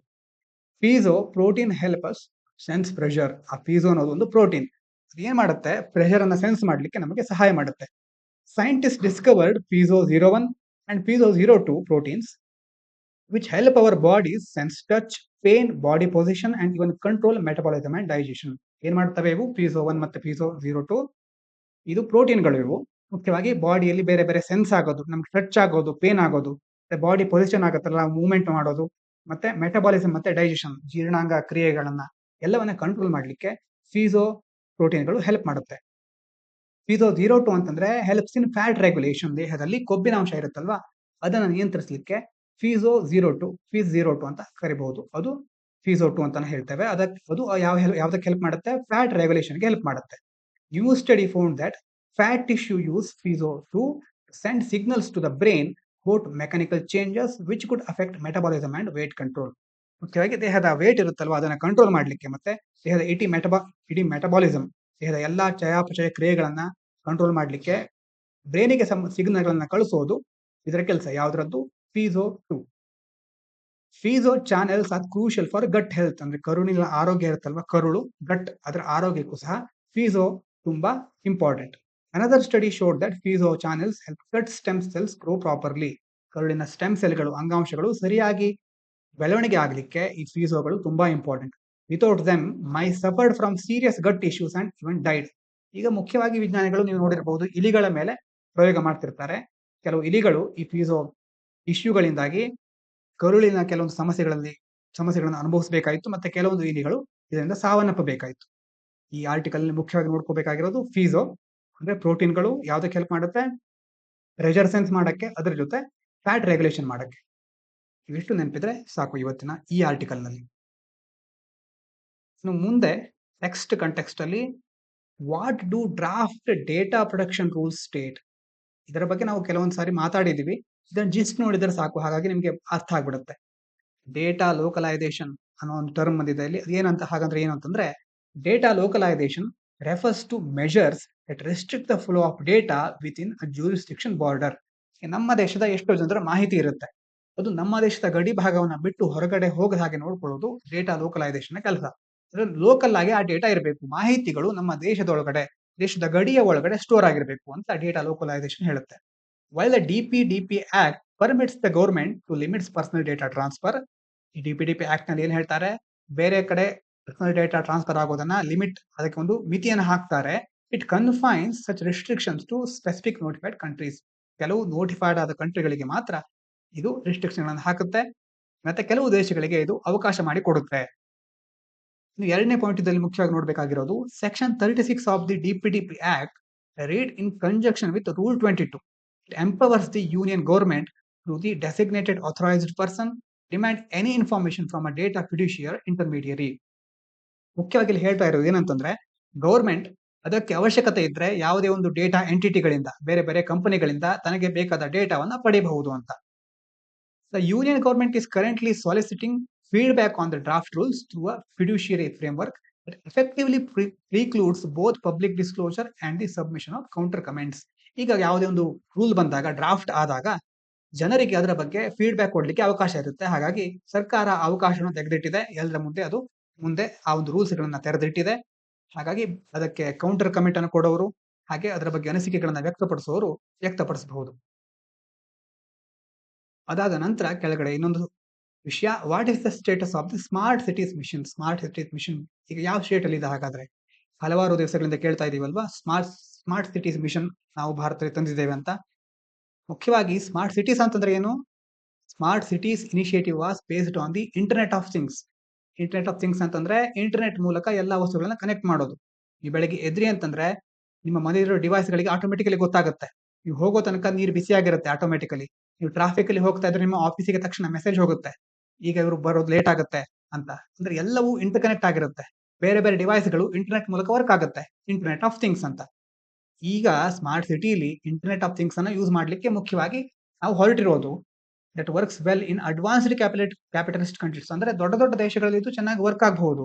Wear basic utilities are already in place.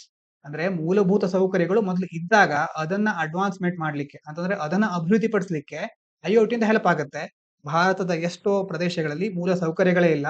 ಇಂಥ ಪ್ರದೇಶಗಳಲ್ಲಿ ಐಒಟಿ ಬಗ್ಗೆ ಮಾತನಾಡಿದ್ರೆ ಹೇಗೆ ಸಾಧ್ಯ ಅಂತ ಮೊದಲನೇ ಪಾಯಿಂಟ್ ಹೇಳುತ್ತೆ. Governance of these projects bypassed local governments, relying instead on special purpose vehicles registered under the Companies Act. ಅಂದ್ರೆ ಕೆಲವೊಂದು ಸಾರಿ ಸ್ಮಾರ್ಟ್ ಸಿಟಿ ಅಂತ ಹೇಳ್ತೇವಲ್ವಾ, ಆ ಸಿಟಿಗೆ ಸಂಬಂಧಪಟ್ಟ ಕೆಲವೊಂದು ಲೋಕಲ್ ಗವರ್ಮೆಂಟ್ ಗಳಿರುತ್ತೆ. ಈಗ ಇದರ ಆಡಳಿತ ಬೇರೆ ಸ್ಪೆಷಲ್ ಪರ್ಪಸ್ ವೆಹಿಕಲ್, ಅದಕ್ಕೋಸ್ಕರ ತಯಾರು ಮಾಡಿದ ಕೆಲವೊಂದು ಸಂಸ್ಥೆಗಳು ಅಥವಾ ಒಂದು ವೆಹಿಕಲ್ ಗಳಂತ ಕರಿಬಹುದು, ಅದರ ಮೇಲೆ ಡಿಪೆಂಡೆಂಟ್ ಆಗಿರುತ್ತೆ. ಹಾಗೆ ಲೋಕಲ್ ಅಥಾರಿಟಿಗೆ ಇಲ್ಲಿ ಜಾಗ ಇಲ್ಲ. City councils were excluded. ಆ ಸಿಟಿಯ ಕೌನ್ಸಿಲ್ ಗಳನ್ನ ಇದನ್ನು ತೆಗೆದುಹಾಕಿದ್ದಾರೆ. Based on the assumption that private company like structures could deliver better results. Assumption ಏನು? ಪ್ರೈವೇಟ್ ಕಂಪನಿ ತರ ಒಂದು ಸ್ಟ್ರಕ್ಚರ್ ಇದ್ರೆ ಅದು ಚೆನ್ನಾಗಿರೋ ರಿಸಲ್ಟ್ ಕೊಡಬಹುದು ಅನ್ನೋದು ಅದರ ವಾದ. Project devoid of meaningful urban governance and public involvement are bound to fail. ಇಂಥ ಪ್ರಾಜೆಕ್ಟ್ಗಳು ಅಂತಂದ್ರೆ ಸರಿಯಾದ ಅರ್ಬನ್ ಗವರ್ನೆನ್ಸ್, ನಗರ ಪ್ರದೇಶಗಳ ಆಡಳಿತವನ್ನ ಒಳಗೊಳ್ಳದೆ ಮತ್ತೆ ಪಬ್ಲಿಕ್ ಇನ್ವಾಲ್ವ್ಮೆಂಟ್ ಇಲ್ಲದೆ ಈ ತರ ಪ್ರಾಜೆಕ್ಟ್ಗಳಂತಂದ್ರೆ they are bound to fail. ಅಂತ ಅದರಲ್ಲಿ ಅದು ಸೋತ್ ಹೋದ್ರೆ, ಆ ಫೇಲ್ ಆದ್ರೆ ಅದರಲ್ಲಿ ಯಾವುದೇ ಆಶ್ಚರ್ಯ ಇಲ್ಲ ಅಂತ ಮುಖ್ಯವಾದ ಪಾಯಿಂಟ್ ಹೇಳುತ್ತೆ ಈ ಒಂದು ಆರ್ಟಿಕಲ್ಗೆ ಸಂಬಂಧಪಟ್ಟ ಹಾಗೆ. ಇದಾದ ನಂತರ ವೊಕ್ಯಾಬುಲರಿ ಬಗ್ಗೆ ಮಾತನಾಡ್ತಿದೀವಿ ಅಲ್ವಾ ದಿವಸ. ಈಗ ವೊಕ್ಯಾಬುಲರಿಯನ್ನ ಇನ್ನಷ್ಟು ಪ್ರಾಕ್ಟಿಕಲ್ ಆಗಿ ಕಲಿಯೋಣ. ಒಂದು ಆರ್ಟಿಕಲ್ ಇದೆ, ಆರ್ಟಿಕಲ್ ಅಲ್ಲಿ ಬರುವಂತಹ ಕೆಲವು ಶಬ್ದಗಳನ್ನ ವಿವರಿಸ್ತಾ ಹೋಗ್ತೇನೆ. ನಿಮ್ಗೆ ಆರ್ಟಿಕಲ್ ಓದುತ್ತಾ ಒಂದು ಪ್ಯಾರ ಅಷ್ಟೇ ಓದ್ತೇನೆ, ಅದರಲ್ಲಿ ಬರುವಂತಹ ಶಬ್ದಗಳನ್ನ ಡಿಸ್ಕಸ್ ಮಾಡೋಣ. Why are antivenoms not easily accessible in India. ಭಾರತದಲ್ಲಿ ಆಂಟಿವೆನಮ್ಗಳು ಯಾಕೆ ಸುಲಭವಾಗಿ ಸಿಗ್ತಾ ಇಲ್ಲ? ಆಂಟಿವೆನಮ್ಸ್ ಅಂತ ಬಂತು. ಏನು ಆಂಟಿವೆನಮ್ ಅಂತಂದ್ರೆ? ಆಂಟಿವೆನಮ್ ಅಂತಂದ್ರೆ ಸ್ನೇಕ್ ಬೈಟ್ ಮೆಡಿಸಿನ್. ಹಾವು ಕಚ್ಚಿದಾಗ ಕೊಡ್ತಾವಲ್ವಾ ಔಷಧಿ, ವಿಷವನ್ನ ನಾಶ ಮಾಡುವಂತ ಔಷಧಿ, ಅದಕ್ಕೆ ಆಂಟಿವೆನಮ್ಸ್ ಅಂತ ಕರೀತಾರೆ. Land mark 2020 study by researchers from Canada, India and the UK estimated that between 2001 and 2014, staggering 1.2 million snake bite deaths and 3 times as many cases of disability occurred in India. ಏನಾಗ್ತಾ ಇದೆ ಇಲ್ಲಿ? 2020 ಒಂದು ಸ್ಟಡಿ ಏನ್ ಹೇಳುತ್ತೆ ಅಂತಂದ್ರೆ, 2001 ಮತ್ತೆ 2014ರ ಒಂದು ಅವಧಿಯಲ್ಲಿ ಸ್ಟ್ಯಾಗರಿಂಗ್ ಅಂತಂದ್ರೆ ನೋಡ್ಕೊಳ್ಳಿ, ಶಾಕಿಂಗ್ ಅಥವಾ ಹ್ಯೂಜ್ ಆಶ್ಚರ್ಯಕರವಾದ ಒಂದು ಮಾಹಿತಿ ಸಿಗುತ್ತೆ ಅಥವಾ ಬಹಳ ದೊಡ್ಡ ಮಟ್ಟದ ಒಂದು ಮಾಹಿತಿ ನಮಗೆ ಸಿಗ್ತಾ ಇದೆ. ಏನ್ ಹೇಳುತ್ತೆ ಆ ಮಾಹಿತಿ ಅಂತಂದ್ರೆ 1.2 ಮಿಲಿಯನ್ ಸ್ನೇಕ್ ಬೈಟ್ ಡೆತ್ಸ್, ಅಂದ್ರೆ ಸುಮಾರು 1 ಮಿಲಿಯನ್ 1.2 ಮಿಲಿಯನ್ ಅಂತಂದ್ರೆ 12 ಲಕ್ಷ ಇದ್ದ ಹಾಗೆ. 12 ಲಕ್ಷದಷ್ಟು ಸಾಯ್ತಾ ಇದ್ದಾರೆ ಸ್ನೇಕ್ ಬೈಟ್ ಇಂದ, ಅಂದ್ರೆ ಹಾವು ಕಚ್ಚೋದ್ರಿಂದ ಅಷ್ಟು ಜನ ಸಾಯ್ತಾ ಇದ್ದಾರೆ. 3 times as many cases disability occurred in India. ಸಾಯೋರು ಎಷ್ಟು ಜನ ಆದ್ರೆ ಇದರ 3 ಪಟ್ಟು ಜನ ಹಾವು ಕಚ್ಚೋದ್ರಿಂದ ಬೇರೆ ಬೇರೆ ರೋಗಗಳಿಂದ ಜೀವನ ಪೂರ್ತಿ ನರಳ್ತಾ ಇರಬೇಕಾಗುತ್ತೆ. ಅಷ್ಟು ಕೇಸ್ಗಳು ಕಾಣ್ತಾ ಇವೆ ಅಂತ ಹೇಳ್ತಿದ್ದಾರೆ. ಅದಾದ್ಮೇಲೆ ಈಗ ಈ ಪ್ಯಾರನ್ನು ನೋಡೋಣ. ಇದರಲ್ಲಿ ಬರೋ ಕೆಲವು ವರ್ಡ್ಸ್ ಗಳನ್ನ ಗಮನಿಸ್ತಾ ಹೋಗೋಣ. ಹಾಗಾಗಿ ನಿಮಗೆ ವೊಕ್ಯಾಬುಲರಿ ಸಿಗುತ್ತೆ, ಓದುವುದು ಸಹ ಇಂಪ್ರೂವ್ ಆಗುತ್ತೆ. On New Year's Day 5-year-old Mayuri lost her life to a snake bite in Uttara Kannada district ಇನ್ ಕರ್ನಾಟಕ. ಕರ್ನಾಟಕದ ಉತ್ತರ ಕನ್ನಡ ಜಿಲ್ಲೆಯಲ್ಲಿ ಮಯೂರಿ ಅನ್ನೋ ಹುಡುಗಿ 5 ವರ್ಷದವಳು ಸ್ನೇಕ್ ಬೈಟ್ ಇಂದ ಹಾವು ಕಚ್ಚೋದ್ರಿಂದಾಗಿ ಸಾವನ್ನಪ್ಪಿದ್ಲು. The delay in receiving antivenom and the unsafe condition at her anganwadi tragically sealed her fate. ಅವರ ಅಂಗನವಾಡಿಯಲ್ಲಿ ಆದಷ್ಟು ಬೇಗ ಈ ವಿಷನಾಶಕ ಅಂತ ಹೇಳಿದ್ವಲ್ವಾ, ಹಾವು ಕಚ್ಚಿದಾಗ ಕೊಡುವಂತಹ ವಿಷನಾಶಕ ಆಂಟಿವೆನಮ್ ಸಿಕ್ಲಿಲ್ಲ, ಮತ್ತೆ ಅನ್ಸೇಫ್ ಕಂಡೀಷನ್ ಸುರಕ್ಷಿತ ವಾತಾವರಣ ಇರಲಿಲ್ಲ. ಹಾಗಾಗಿ ಟ್ರಾಜಿಕಲಿ ಅಂತ ಬಂತು ಇಲ್ಲಿ ಶಬ್ದ. ಟ್ರಾಜಿಕಲಿ ಅಂತಂದ್ರೆ ಸ್ಯಾಡ್ಲಿ, ಅನ್ಫಾರ್ಚುನೇಟ್ಲಿ, ದುಃಖಕರವಾಗಿ ಅಥವಾ ದುರದೃಷ್ಟವಶಾತ್ ಅವಳು ಸಾವನ್ನಪ್ಪಬೇಕಾಯಿತು. She became one of the estimated 58,000 Indians who die every year from venomous snake bite. ಪ್ರತಿ ವರ್ಷ 58,000 ಜನ ಸ್ನೇಕ್ ಬೈಟ್ ಇಂದ ಹಾವು ಕಚ್ಚೋದ್ರಿಂದ ಸಾಯ್ತಾರೆ. ಅವರಲ್ಲಿ ಇವಳು ಒಬ್ಳಾದ್ಲು. A terrible number that renders India the snake bite capital of the world. ಅಂತಂದ್ರೆ ಇಂಥ ಒಂದು ಇಷ್ಟು ದೊಡ್ಡ ಮಟ್ಟದಲ್ಲಿ ಹಾವು ಕಚ್ಚೋದ್ರಿಂದ ಸಾಯ್ತಾ ಇದ್ದಾರೆ. ಹಾಗಾಗಿ ಇದೇನ್ ಹೇಳುತ್ತೆ, number that renders India snake bite capital, ಭಾರತವನ್ನ ಸ್ನೇಕ್ ಬೈಟ್ ಕ್ಯಾಪಿಟಲ್ ನಾಗಿ ಮಾಡುತ್ತೆ ಅಂತ. ರೆಂಡರ್ಸ್ ಅಂತಂದ್ರೆ ಇಟ್ ಮೇಕ್ಸ್ ಕಾಸಸ್ ಅಥವಾ ಮಾಡುತ್ತೆ, ಉಂಟು ಮಾಡುತ್ತೆ.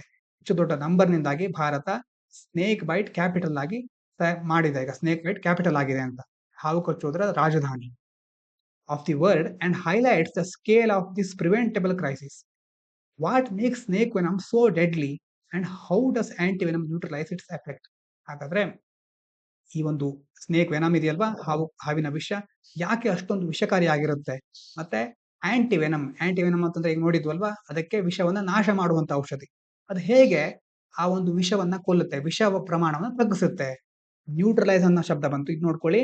Neutralise means cancel out, weaken, ನಿಷ್ಕ್ರಿಯಗೊಳಿಸೋದು ಅಥವಾ ದುರ್ಬಲಗೊಳಿಸೋದು. ವಿಷದ ಪ್ರಮಾಣವನ್ನ ಅದು ನ್ಯೂಟ್ರಲೈಸ್ ಮಾಡುತ್ತೆ ಅಂತಂದ್ರೆ ನಿಷ್ಕ್ರಿಯಗೊಳಿಸುತ್ತೆ ಅಂತ ಈ ಒಂದು ಪ್ಯಾರಾದಲ್ಲಿ ಹೇಳ್ತಾರೆ. ಹಾಗಾಗಿ ಪ್ರತಿ ದಿವಸ ಈ ತರ ಒಂದು ಪ್ಯಾರಾವನ್ನ ನೋಡ್ತಾ ಹೋಗೋಣ. ನಿಮಗೆ ಓದಿದ ಅನುಭವ ಸಿಗುತ್ತೆ, ಅದರ ಜೊತೆ ಬೇರೆ ಬೇರೆ ವೊಕ್ಯಾಬುಲರಿಯೂ ಸಹ ಸಿಗ್ತಾ ಹೋಗುತ್ತೆ. ಇನ್ನು ಮೊದಲೇ ಹೇಳಿದಾಗೆ ನೋಟ್ಸ್ ಅನ್ನ ಟೆಲಿಗ್ರಾಮ್ ಅಲ್ಲಿ ಅಪ್ಲೋಡ್ ಮಾಡ್ತೇವೆ. ಇವತ್ತು ನೋಡಿದ ವಿಷಯಗಳು ಮೊದಲಿಂದ ಒಂದ್ಸರಿ ನೋಡೋದಾದ್ರೆ, Trump declares end to US citizenship by birth. ಇದು ಅರ್ಥ ಆಗಿದೆ ಅಂತ ತಿಳ್ಕೊತೇನೆ. ಜನಿಸಿದ ಮಾತ್ರಕ್ಕೆ ಅಮೆರಿಕದ ಪೌರತ್ವ ಸಿಕ್ಕೋದಿಲ್ಲ. Time to cease the promise of US India nuclear deal. US ಮತ್ತೆ ಇಂಡಿಯಾ ನ್ಯೂಕ್ಲಿಯರ್ ಡೀಲ್ಗೆ ಕರೆಕ್ಟ್ ಆಗಿ ಮುಂತಕೊಂಡು ಹೋಗ್ಲಿಕ್ಕೆ ಇದು ಸರಿಯಾದ ಸಮಯ. ಎರಡನೇದು. ಅದಾದ ನಂತರ ಇಂಪಾರ್ಟೆಂಟ್ ಟಾಪಿಕ್ಸ್ ಫಾರ್ ಪ್ರಿಲಿಮ್ಸ್ ಗೆ ನೋಡೋದಾದ್ರೆ, PM ಇಂಟರ್ನ್ಶಿಪ್ ಸ್ಕೀಮ್ 500 ಕಂಪನಿಗಳಿರುತ್ತೆ, ಇಂಟರ್ನ್ಶಿಪ್ ಅವಕಾಶ ಮಾಡಿಕೊಡುತ್ತೆ. ಪ್ರತಿ ತಿಂಗಳು 5,000 ಸ್ಟೈಪಂಡ್ಸ್ ಕೊಡುತ್ತೆ ಅದು. ಅದಾದ ನಂತರ ಫೀಸೋ ಪ್ರೋಟೀನ್ ಬಗ್ಗೆ ಕೇಳಿದ್ದೀವಿ, ಅದೇನ್ ಮಾಡುತ್ತೆ, ಫ್ಯಾಟ್ ಟಿಶ್ಯೂ ಸೆನ್ಸರ್ ತರ ವರ್ಕ್ ಆಗುತ್ತೆ. ಅದಾದ್ಮೇಲೆ ಸೀಡ್ ಫಂಡಿಂಗ್ ಅಂತಂದ್ರೆ ಏನು, ಸ್ಟಾರ್ಟ್ಅಪ್ಗಳು ತಮ್ಮ ಉದ್ಯಮವನ್ನು ಪ್ರಾರಂಭಿಸೋಕ್ಕಿಂತ ಮೊದಲು ಬೇರೆ ಬೇರೆ ಕಡೆಯಿಂದ ಹೂಡಿಕೆಗಳನ್ನ ಪಡಿತಾರೆ, ಹಣವನ್ನ ಪಡಿತಾರೆ. ಅದಕ್ಕೆ ಸೀಡ್ ಫಂಡಿಂಗ್ ಅಂತ ಕರಿತೇವೆ. ರಂಗಪ್ರವೇಶ, ಇದು ಭರತನಾಟ್ಯಂಗೆ ಸಂಬಂಧಪಟ್ಟಂತ ವಿಷಯ. ಮೆಟರ್ನಲ್ ಮಾರ್ಟಾಲಿಟಿ ರೇಷಿಯೋ ಅಂತಂದ್ರೆ 1 ಲಕ್ಷ ಜನ ಹುಟ್ಟಿದಾಗ ಅಥವಾ ಮಕ್ಕಳು ಹುಟ್ಟಿದಾಗ ಎಷ್ಟು ಜನ ತಾಯಂದ್ರು ಸಾವನ್ನಪ್ಪಿದ್ರು ಅನ್ನೋದನ್ನ ಇದು ಹೇಳುತ್ತೆ. FCR ರಿಜಿಸ್ಟ್ರೇಷನ್ ಗೊತ್ತಾಯ್ತಲ್ವಾ. ಹೋಮ್ ಮಿನಿಸ್ಟ್ರಿ ಏನ್ ಹೇಳ್ತಾ ಇದೆ, NGOಗಳು ಬೇರೆ ದೇಶಗಳಿಂದ ಫಂಡಿಂಗ್ ಅನ್ನ ಸ್ವೀಕರಿಸಬೇಕಾದ್ರೆ FCRA ದಲ್ಲಿ ರಿಜಿಸ್ಟ್ರೇಷನ್ ಮಾಡಿರ್ಬೇಕಾಗುತ್ತೆ. ಇನ್ನು DRDO ಸ್ಕ್ರಾಮ್ಜೆಟ್ ಇಂಜಿನ್ ಅನ್ನು ಯೂಸ್ ಮಾಡುತ್ತೆ, ಹೊಸ ಒಂದು ಹೈಪರ್ಸಾನಿಕ್ ಮಿಸೈಲ್ ಅನ್ನ ತಯಾರು ಮಾಡಿದೆ. ಗ್ಲೋಬಲ್ ಕಾರ್ಪೊರೇಟ್ ಮಿನಿಮಮ್ ಟ್ಯಾಕ್ಸ್ ಏನಿದು, ದೊಡ್ಡ ದೊಡ್ಡ ಕಂಪನಿಗಳು ಬೇರೆ ಬೇರೆ ದೇಶಗಳಲ್ಲಿ ಪ್ರಾಫಿಟ್ ಅನ್ನ ಹೆಚ್ಚು ಮಾಡ್ಕೊಳ್ಳಿಕ್ಕೆ ಟ್ಯಾಕ್ಸ್ ತಪ್ಪಿಸ್ಕೊಳ್ಳುತ್ತೆ. ಹಾಗಾಗಿ ಗ್ಲೋಬಲಿ ಅವರಿಗೆ ಒಂದು ಮಿನಿಮಮ್ ಟ್ಯಾಕ್ಸ್ ಅನ್ನ ಹೇರ್ತಾರೆ. ಅದಕ್ಕೆ ಗ್ಲೋಬಲ್ ಕಾರ್ಪೊರೇಟ್ ಮಿನಿಮಮ್ ಟ್ಯಾಕ್ಸ್ ಅಂತ ನೋಡಿದ್ವಿ. ವೊಕ್ಯಾಬುಲರಿಯನ್ನ ಸಹ ಕೊಟ್ಟಿದ್ದೇನೆ. PYQ ಒಂದಿದೆ, ಇದರ ಬಗ್ಗೆ ಉತ್ತರವನ್ನ ಕಮೆಂಟ್ ಮಾಡಿ. Which are the following activities of the reserve bank of India is considered to be part of sterilization. ಕೆಲವು ಕೊಟ್ಟಿದ್ವಲ್ಲ, ಅದು ಯಾವುದು ಸ್ಟೆರಿಲೈಸೇಷನ್ ಒಂದು ಭಾಗ ಅಂತ ಕೇಳ್ತಾ ಇದ್ದಾರೆ. Conducting open market operations, over site of settlement and payment systems, debt and cash management for the central and state governments, regulating the function of non banking financial institution. ಇದರಲ್ಲಿ sterilisation ನ ಭಾಗ ಯಾವುದು ಅಂತ ಕೇಳ್ತಾ ಇದ್ದಾರೆ. ಉತ್ತರ ಗೊತ್ತಿದ್ರೆ ಕಮೆಂಟ್ ಮಾಡಿ, ಗೊತ್ತಿಲ್ಲದ್ರೆ ತಿಳ್ಕೊಂಡು ಕಮೆಂಟ್ ಮಾಡಿ. ಇವಿಷ್ಟು ಇವತ್ತಿನ ಹಿಂದೂ ಪತ್ರಿಕೆಯ ವಿಶ್ಲೇಷಣೆ. ಇಷ್ಟೊತ್ತಿನ ತನಕ ಕೇಳಿದ ಎಲ್ಲರಿಗೂ ಧನ್ಯವಾದಗಳು. ಇದು ಪಾಂಚಜನ್ಯ IAS.